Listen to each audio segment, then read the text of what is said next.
Easter Monday was always one of the highlights for me as a kid growing up in the early 60s in Sandy Row.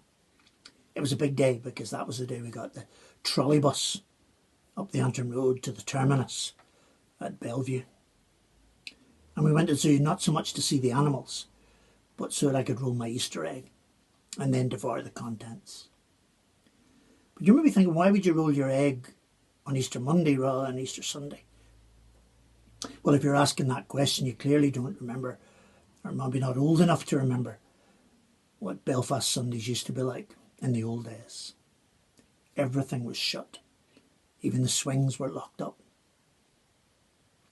But Easter confronts us with a lot of questions. I was always curious as to why it was called Good Friday, whenever you consider the events of that particular day, when Jesus was tormented and tortured and ultimately executed. And his followers, what of them? They were scattered. They were scared. They were scarred even by the events that they'd witnessed, albeit at a distance. Their hopes were shattered. Their faith had evaporated, and nothing seemed to make sense. Who of us hasn't felt like that in recent days? Who of us hasn't felt like that in the last month? We've been confronted with the unfolding threat of COVID-19. Who of us hasn't been gripped by fear of coronavirus and its deadly impact and mounting death toll? Last week, as part of my exercise routine, I would take my dog Robin for long walks, and I often thought during those walks what the disciples were going through during that first Easter. What were their thoughts as they approached the end of the week? What were their thoughts at the end of that first Easter week? Unlike us, they weren't looking back and reflecting.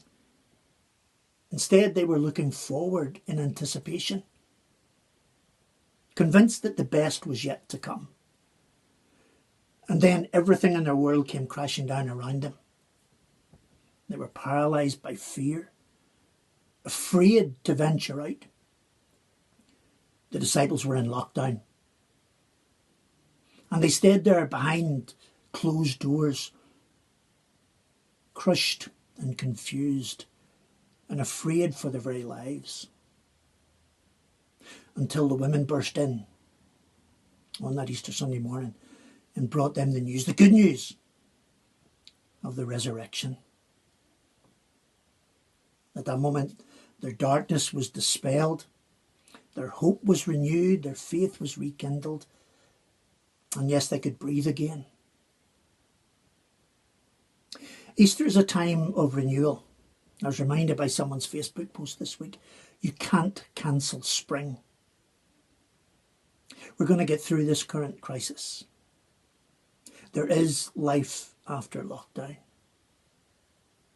And it will present us with another question. What are we going to do with it?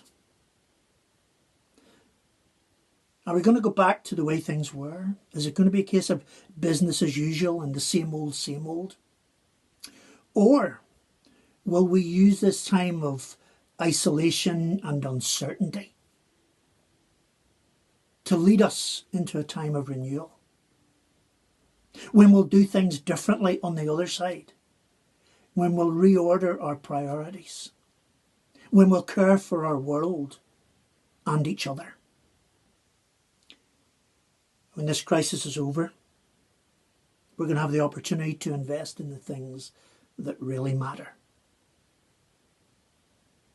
Let me finish with a prayer that we will come through these testing times determined to be better people, determined that we will be the best version of ourselves. And until that time, may you stay safe and at home if you can, and keep your loved ones close. Amen.